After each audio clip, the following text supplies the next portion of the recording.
Spider-Man Homecoming is the sixth Spider-Man film and the second reboot that we've gotten in the span of 15 years. Basically, Sony was screwing up with the Amazing Spider-Man series, trying to set up a Spidey universe with Sinister Six and an Aunt May prequel where she's a spy. At that point, they just decided, yeah, we have no idea what we're doing. Here, Marvel, you can put him in the MCU. And this movie takes place after the airport battle. Spider-Man is back in New York, but he thinks that he can be doing more. He wants to be doing more, but Tony Stark is advising him to stick near to the ground, be a friendly neighborhood Spider-Man. And while this is going on, Michael Keaton, playing a man named Adrian Toomes, he's in charge of the cleanup job after the first Avengers movie, but through some circumstances he's out of the job. So he decides with a few group of people who used to work for him, they're going to salvage some alien parts and create their own tech, and he's going to assume the identity of the Fulcher. And Peter Parker decides this is the perfect way to prove myself by catching this guy. I was a little skeptical going into this movie. Sure, the Spider-Man we saw in Civil War was outstanding, and the director made a pretty good film called Cop Car that I actually did enjoy, but on the other hand, this is another Spider-Man film in the span of 15 years. The Spider-Man fatigue is definitely in, and also two of the six writers actually wrote a very terrible comedy called Vacation, which had me really worried about this film, since this is supposed to be a comedy. Spider-Man is a more comedic character after all. And walking out of this film, I was pleasantly surprised by how much I actually did enjoy this film. This is an absolute blast. Marvel completely nailed this thing. For starters, Tom Holland is Spider-Man. Sorry, Andrew Garfield and Tobey Maguire, but Tom Holland is the perfect Spider-Man. He is the best iteration of the Spidey character that we've gotten. Not only that, but also Peter Parker. He looks the part where the other two were too old. He actually is the perfect age for him. He acted in the way that Peter Parker should be acting. He says and does some nerdy stuff, but when he puts on the Spider-Man outfit, he's telling jokes. He still has that cool personality that Spider-Man has. He's swinging about doing his thing and doing new things that we actually haven't seen Spider-Man do in movies before. That was one thing I was really surprised by, because I was just expecting, alright, he's gonna spit some webs out,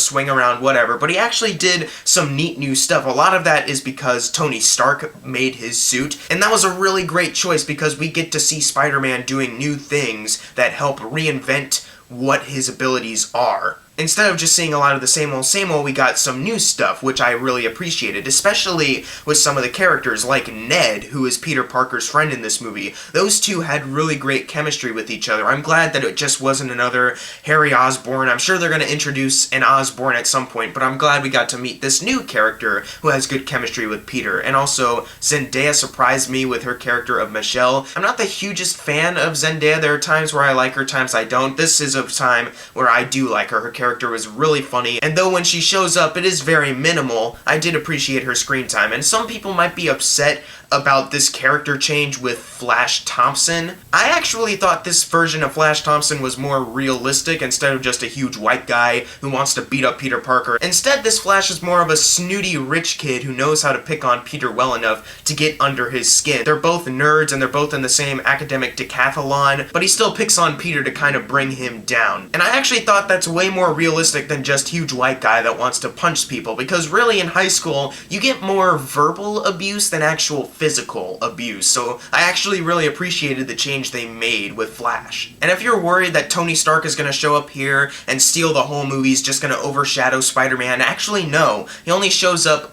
a few times. Honestly, Happy Hogan, played by Jon Favreau, shows up more than Tony Stark does. But when Tony does show up, it's not just because, hey, we can write Iron Man in here, so let's just write him in. It's an important part of the story. Tony Stark is an important part of Peter's life right now, so he has to be involved here. He has more of a mentor kind of role, and I really like that. It was really entertaining to see Tony Stark be the same as he's always been, but also kind of adopt the new father figure kind of thing. But when he shows up, the movie doesn't lose focus and go, oh, it's the Iron Man show now. It is always about Spider-Man. They never lose focus of that. And finally, I can talk about an MCU villain that doesn't suck. Michael Keaton as the Vulture. He was great. I was worried because, they messed up Mads Mikkelsen as Caecilius recently, and they've done that with other villains in the MCU, but this is one of those rare times where the MCU got their villain right. Michael Keaton played it really well. He has an actual personality that isn't just, I want to take over the world just because I want to. There's an actual reason as to what he's doing. I don't want to give too much away, but his main goal isn't even taking over the world. His villainous plot is connected to something more relatable to an audience member and something more smaller scale than just, I want to take over this place or destroy the world, anything like that. So even when there's a big exciting action scene near the end, Vulture and Spider-Man fighting each other,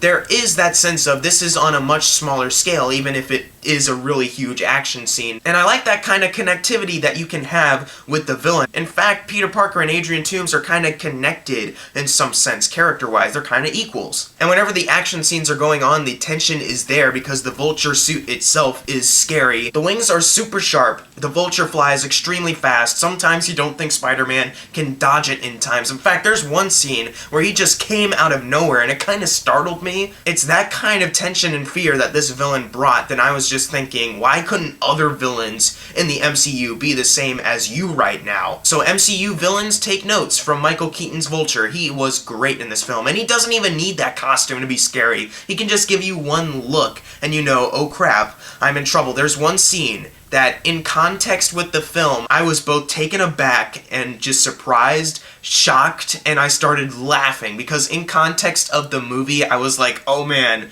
this is getting real. And the action scenes themselves are really well directed. There's a lot of great moments. The tension is there a lot of the time. Sure, it's really fun seeing Spider-Man swing and do a bunch of cool web tricks, but then there are times when the action becomes fun, but also tension-fueled due to certain things that are on the line. And also, as I mentioned earlier, the Vulture itself is a scary costume. The wings, they're dangerous. And because of how inexperienced that Peter is, you actually fear for him more. Because this isn't really an origin of, oh, I got bit by a spider, and oh, I'm doing cool stuff. This is more of an origin of, I have this cool new suit that makes me do so much more than I could have done before. How am I going to use this right? I have a couple flaws with this movie, though I do love the John Hughes vibe that this plot had, because they had to juggle the Peter Parker and the Spider-Man thing, and whenever Peter Parker does go to high school, I was never bored with it. I was interested in both the Spider-Man part and the high school part. It's just that there was a couple times where it did feel like it was dragging just a little bit here and there. And as far as Peter's high school romance, the girl playing Liz,